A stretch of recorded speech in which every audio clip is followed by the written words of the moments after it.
Zentharian Exploration Corps prided itself on three things: impeccable star charts, cutting-edge quantum luminescence drives, and an absolutely unshakable belief that they had figured out the entire universe, which, in retrospect, made the upcoming fiasco all the more delicious.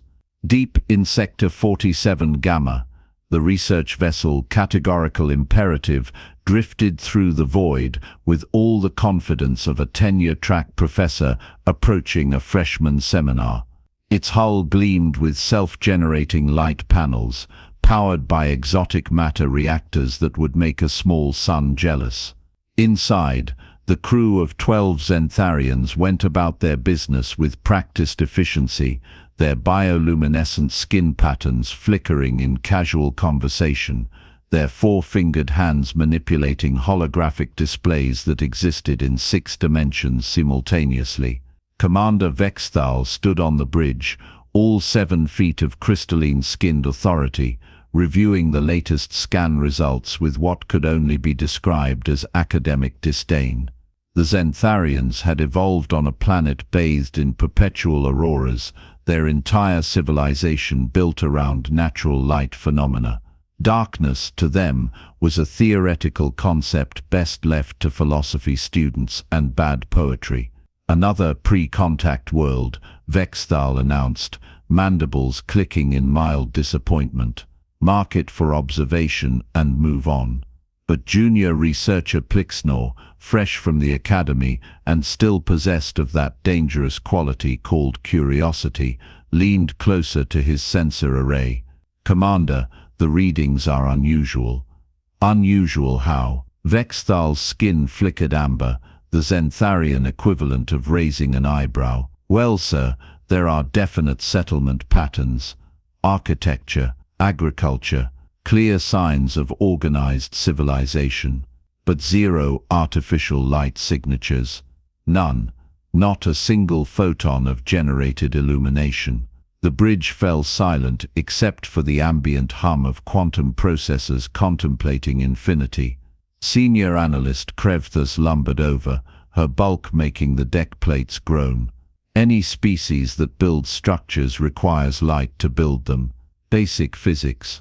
"I'm aware of basic physics, thank you," Plixnor replied with just enough edge to remind everyone he'd graduated top of his class.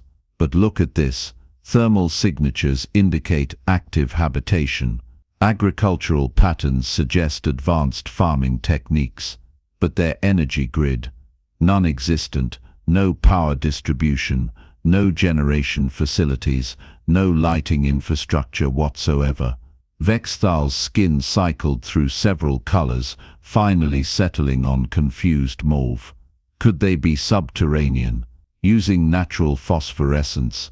"Negative, sir. Settlements are surface level, scattered across multiple valleys and plains. They're just not using any form of artificial lighting we can detect." Now, a smarter commander might have recognized this as the universe preparing to teach them a lesson. Vexthal, however, possessed that particular brand of intelligence that comes from never being wrong, which meant he was about to be spectacularly wrong for the first time. "Set course for the largest settlement cluster," he ordered. "If there's a species out there living in darkness like cave-dwelling primitives, it's our duty to investigate. Perhaps they've regressed, lost their technology in some catastrophic event." The categorical imperative banked gracefully, its quantum drives leaving reality slightly dizzy in its wake. 3 planetary orbits later, the ship descended toward a wide valley nestled between mountain ranges. The settlement below sprawled with surprising organization, buildings of wood and stone arranged along a river with clear urban planning. Fields stretched in geometric precision. Roads connected districts with mathematical efficiency. "Still no light sources?" Vexthal asked. "Zero, sir. It's like they're living in the Dark Ages. Literally." The ship settled in a clearing near the settlement just as the local star began its evening descent. The crew gathered at the airlock, equipped with standard first contact gear, universal translators, bioscanners, and enough recording equipment to document a primitive culture for the archives. Remember, Vexthal addressed his team, we're here to observe and assist. These people are clearly struggling without proper technology. Let's not overwhelm them. The airlock hissed open. The Zentharians descended the ramp with practiced grace, their bodies naturally glowing with soft bioluminescence, walking light sources in the gathering dusk. That's when things started going sideways. As darkness fell, it fell hard. The local star dipped below the mountains, and suddenly the Zentharians found themselves in something they'd only read about in xenological texts, actual, genuine, unfiltered darkness. By the eternal light, Krevthas gasped. I can't see anything. Their bioluminescence helped but barely. It was like trying to read by matchlight in a warehouse. The settlement before them had vanished into shadow, and the Zentharians suddenly understood what being absolutely helpless felt like. Activate night vision protocols, Vexthal commanded, trying to maintain dignity while stumbling over what might have been a rock or possibly a very judgmental shrub. That's when the technology decided to stage its own comedy routine. Zentharian night vision was designed to amplify available light, which presupposed there was some light to amplify. Their equipment scanned desperately for photons, found approximately none, and essentially threw up its metaphorical hands. The displays showed nothing but error messages in 6 dimensions, which was impressive in its own useless way. This is absurd, Plixnor muttered, walking directly into a fence with a thud that echoed his wounded pride. How do they live like this? The answer came in the form of a voice from the darkness, speaking a local dialect that the universal translators struggled with before settling on. You folks all right? You're making enough noise to wake the ancestors. A figure approached, humanoid in silhouette, carrying something that clinked softly. The Zentharians clustered together, their combined bioluminescence creating a small bubble of visibility that made them look like a nervous glow-stick convention at its first social mixer. The humans stopped just outside their light, and they could make out a weathered face, dark hair pulled back in a practical braid, work-worn hands that spoke of competence, and an expression of profound amusement that suggested this was already the best entertainment they'd had all month. Let me guess, the human said, voice rich with barely suppressed laughter. Your fancy ship doesn't have windows, and you've never actually experienced nighttime. We are the Zentharian Exploration Corps, Vexthal announced with as much dignity as one can muster while glowing like a scared squid. We've come to study your civilization and offer assistance with your lighting problem. Our what now? Your complete lack of artificial illumination.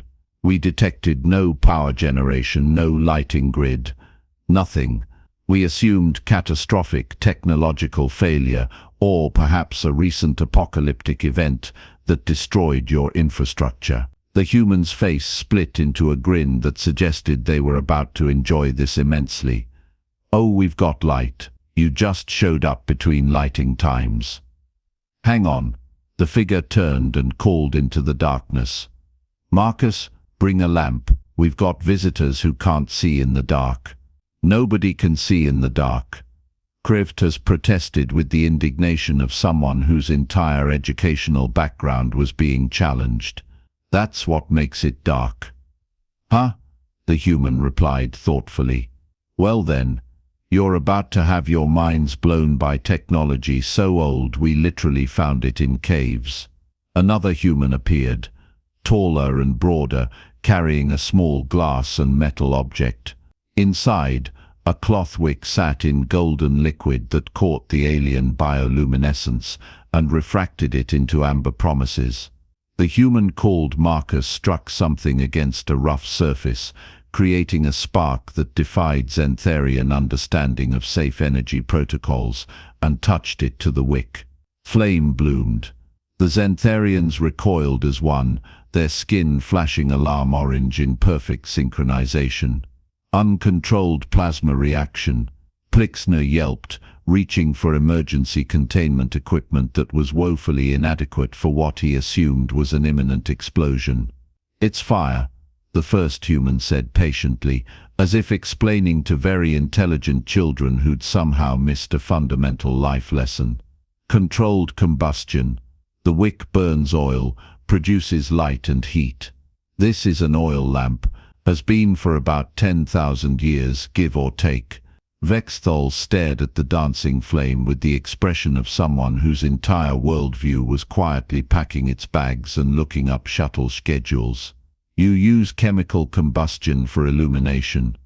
Among other things. I'm Kai, by the way, village engineer.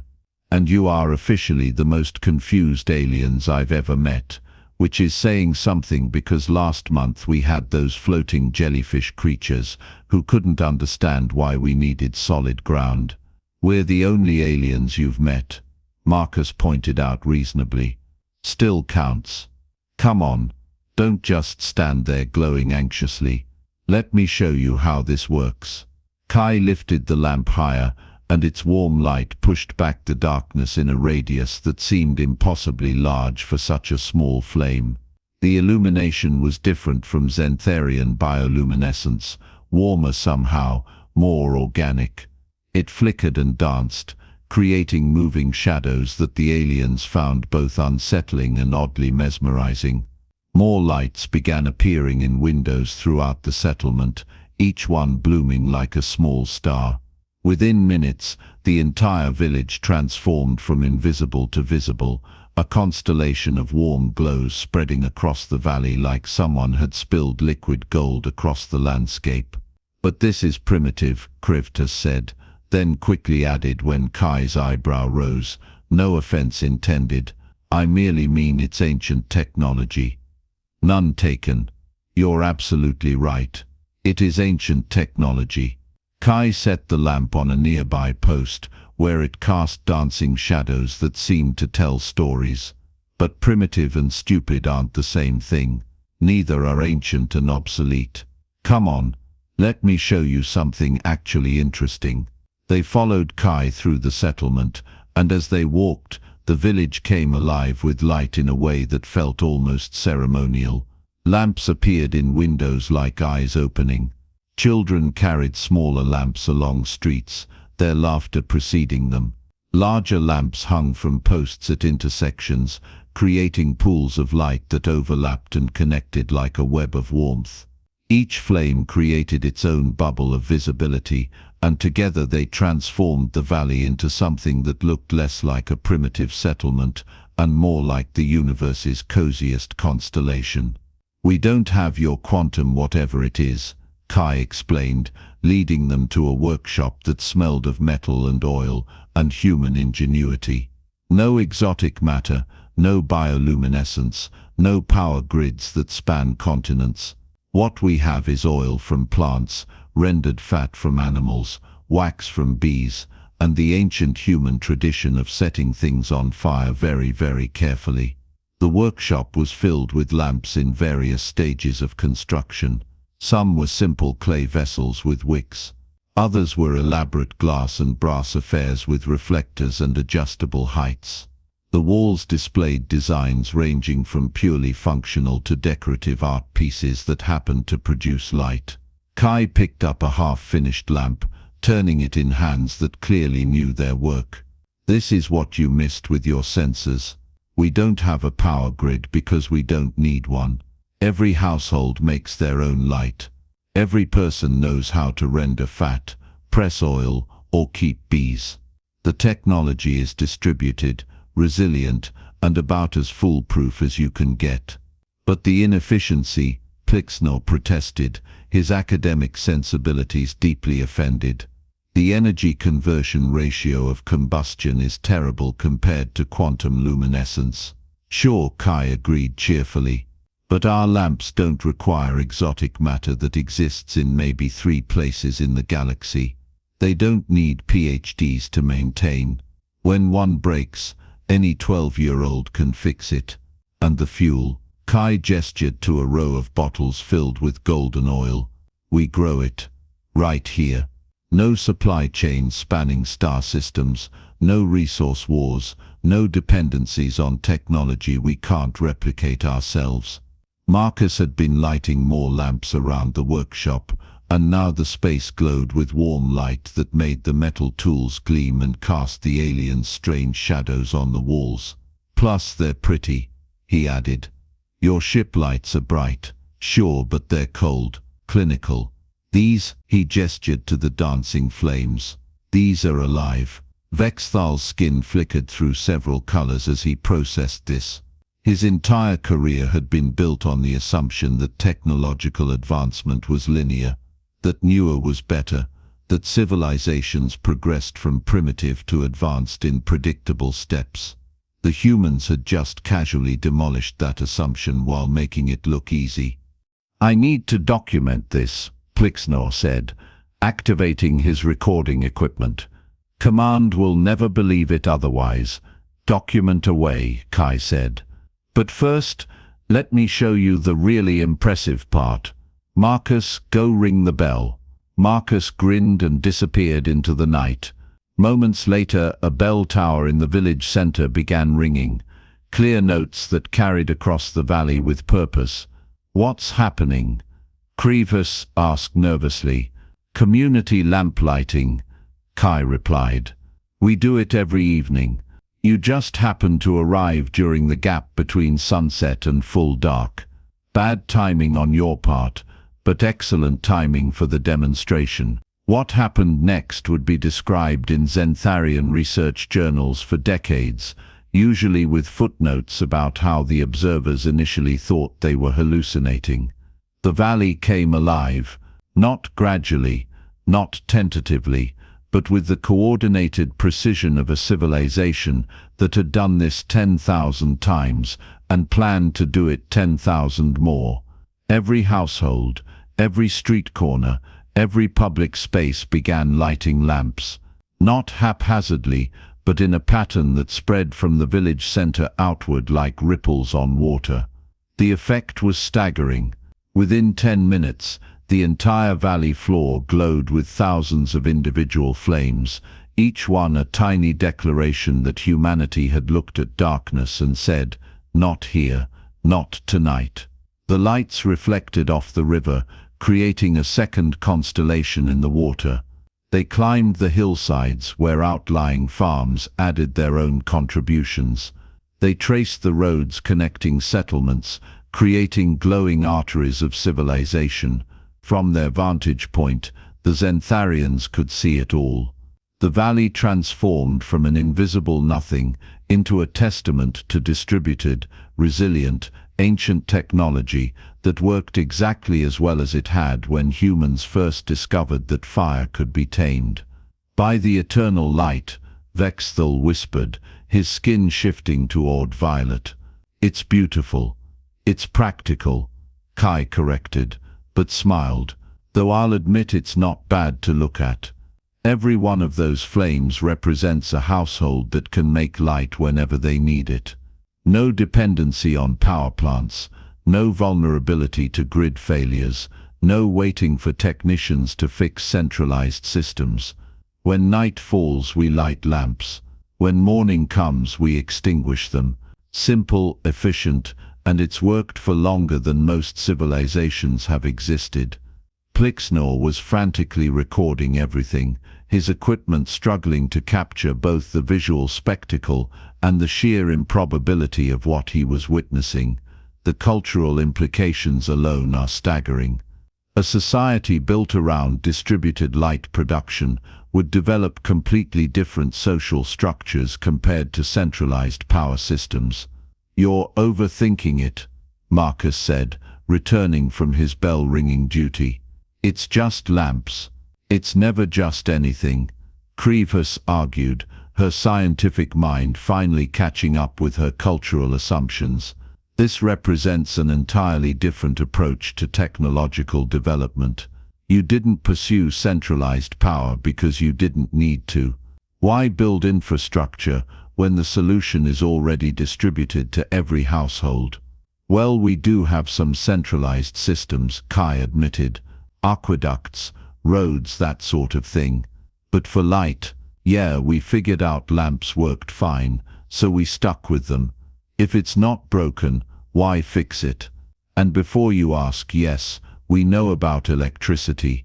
We use it for some things, but for basic lighting, fireworks, fire is reliable. Fire is something every human understands instinctively. The aliens spent the next hour examining lamps of every variety. Clay lamps that were simple fired ceramics with wick holes, glass hurricane lamps with chimneys that protected the flame from wind, elaborate brass lamps with multiple wicks for reading, hanging lamps for streets, compact travel lamps for journeys, each design optimized for its purpose, each one a solution to a specific problem. Kai explained the science with the patience of someone who'd taught this many times. The wick draws oil up through capillary action. The heat vaporizes the oil, which combusts at the tip, producing light and heat. The glass chimney, if present, creates a draft that feeds oxygen to the flame while protecting it from wind. Adjust the wick height to control brightness. Trim it regularly to prevent smoking. Clean the lamp, refill the oil, and it'll run indefinitely. What's the maintenance cycle? Plixnor asked, his researcher instincts taking over. Daily trimming if used heavily, weekly cleaning, refilling as needed. Maybe an hour of work per lamp per month if you're thorough. And fuel production depends on the source. Olive oil is easy if you have trees. Rendered animal fat from livestock. Beeswax from hives. Some people use fish oil, though that smells terrible. Most households produce enough for their needs with maybe a day of work per season. Vexthal was doing calculations in his head, and the numbers were forcing him to reassess everything. The labor investment per capita is actually remarkably low, and the failure points are minimal. If one lamp breaks, you have others. If one fuel source fails, you switch to alternatives. It's redundant, distributed, and resilient. Now you're getting it, Kai said approvingly. Centralized systems are efficient until they fail, then they fail catastrophically. Distributed systems are less efficient individually, but nearly impossible to completely disable. Different approaches for different needs. Marcus had been preparing something at a workbench, and now he presented it with a flourish, a beautifully crafted lamp, brass polished to a mirror shine, with an etched glass chimney that would cast patterns when lit. For your ship, he said, offering it to Vexthal. Since you're apparently terrified of uncontrolled plasma reactions, consider it controlled artistic combustion instead. The commander took the lamp carefully, as if it might explode, which given his recent education he now knew it wouldn't. This is remarkable craftsmanship. Thanks. I like making things that are both useful and pretty. The two aren't mutually exclusive, despite what efficiency engineers try to claim. They talked long into the night, the conversation flowing between practical demonstrations and philosophical discussions about technology, progress, and what it meant to be advanced. The Zentharians learned about wick materials, oil viscosity, flame color temperature, and the cultural significance of different lamp styles. The humans learned about quantum luminescence, exotic matter collection, and the challenges of maintaining technology that required stellar-scale resources. At one point, Creventh has attempted to improve a lamp by adding a small quantum resonator she'd brought as a gift. The result was a lamp that burned with impossible brightness for 30 seconds before the resonator overheated, the glass cracked, oil spilled, and the whole thing required emergency extinguishing. The humans politely declined further technological assistance. The problem, Kai explained while cleaning up the mess, is that you're trying to make it more complicated. Sometimes the simple solution is the right solution. A lamp is a wick, fuel, and flame. Adding complexity just adds failure points. But the efficiency gains, Plixnor protested weakly, are meaningless if I need a PhD to change the wick. Technology should serve people, not the other way around. As the night deepened, the valley's lights remained steady, thousands of flames burning in quiet defiance of the dark. The Zentharians found themselves drawn to the windows, watching the patterns of light shift as people moved through their evening routines. Children being tucked into bed, their rooms growing dark. Adults gathering in common areas, their lamps clustering together. Night workers heading to their tasks, carrying portable lights that bobbed through the streets like earthbound stars. It's hypnotic, Bexthal admitted. Our cities never sleep. They're illuminated constantly. This is different. There's rhythm to it, natural flow. That's called a day-night cycle, Marcus said dryly. You folks might want to look into it. Eventually, the Zentharians had to return to their ship, carrying documentation, cultural notes, and several lamps as gifts. The walk back through the lamplit village was different from their earlier stumbling panic. Now they could see the care put into placement, the way intersections were lit to guide travelers, the way public spaces had brighter lamps, while residential areas used gentler light. At the ship, Kai and Marcus stood with them at the base of the ramp, the cold blue glow of Zentharian technology clashing with the warm light of the lamp Marcus held. You'll include this in your reports? Kai asked. Extensively, Vexthal confirmed, though I'm not sure Command will believe it. A spacefaring species that uses combustion for lighting will challenge their assumptions about technological development. Good. Assumptions need challenging. That's how you learn things. As the Zentharians boarded their ship, Plixnor turned back. One question. If you have the knowledge to build more advanced lighting, why don't you? Kai smiled. Who says we don't? We have electric lights for surgery, precision manufacturing, situations where we need specific wavelengths or intensities, but for everyday living, for reading by, eating by, existing by. The engineer gestured to the glowing valley. Why would we give this up? It works. It's beautiful. It connects us to every human who ever pushed back the dark with fire. That's worth something. The airlock closed, the categorical imperative lifted off with a hum of quantum engines that made the nearby lamps flicker in its wake. As they climbed toward orbit, the crew gathered at the observation deck, watching the valley recede below them. From space, the valley was a constellation of warm light against the dark landscape, a human thumbprint of controlled fire pressed onto the planet's surface. Next to it, their ship was a cold star, bright and efficient and utterly devoid of soul. I need to revise my report, Vexthal said quietly. To say what? Creevtas asked. That we found a species that solved the darkness problem 10,000 years ago and saw no reason to fix what wasn't broken. That their definition of advanced doesn't match ours, and that's fine. That maybe, just maybe, we're the ones who have something to learn. Plixnor was already writing, his stylus dancing across holographic displays. I'm recommending this planet for cultural exchange status rather than observation. They're not primitive. They're sophisticated in ways we never considered. As the ship jumped to faster-than-light travel, leaving the planet and its lamplight behind, Vexthal lit the brass lamp Marcus had given him. The flame caught, flickered, steadied. Its warm light filled the corner of his quarters, so different from the uniform quantum glow, so alive. He filed his report, including the phrase that would become famous in Zentharian academic circles: species demonstrates advanced technological sophistication through selective simplicity. Recommend immediate reassessment of advancement metrics.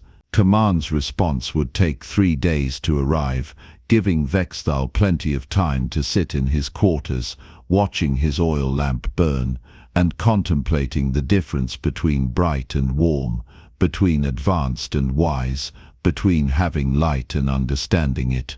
Somewhere behind them, in a valley on an unremarkable planet, thousands of lamps burned on, tended by hands that understood fire, not as uncontrolled plasma reaction, but as humanity's oldest friend, kept burning through care and craft, and the simple recognition that sometimes the best technology is the one you can fix with your bare hands and fuel with your labor. The Zentharians had come looking for primitives in need of enlightenment. They'd found, instead, teachers who'd been illuminating the darkness since before the Zentharians had even evolved eyes to see with. The universe, as it turns out, has a sense of humor about these things.